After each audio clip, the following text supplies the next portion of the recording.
Journalists boycotting tonight after the embattled Attorney General Eric Holder asks them to meet with him off the record.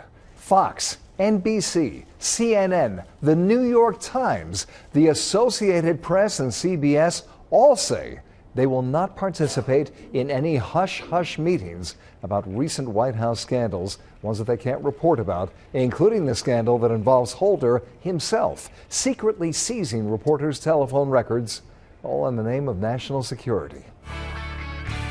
In tonight's Say What, we ask local folks about the Department of Justice and whether Eric Holder ought to keep his job. Here's what some of you told us. They're starting to destroy people's freedom, their freedom of speech, and making people be afraid to speak. We can't raise our voice like the founding fathers want us to raise, to come up against government if government goes bad. Don, the man who's at the center of all this is Attorney General Eric Holder. He previously said he knew nothing about the Fast and Furious gun-running operation. He knew nothing about taking Associated Press reporters' phone records, and he told Congress that he knew nothing about search warrants for Fox reporter James Rosen. And yet it turns out that he actually signed the search warrants for Rosen and his parents. Does that trouble you? Well, the entire administration troubles me greatly because all they've done is stomp all over the Constitution from day one. So what do you think ought to happen, Don? Well, I think all of them ought to be put out of there. The president's not going to be impeached. What should happen to Holder? And he was under oath when he talked with Congress, so there's the possibility of perjury. Of course.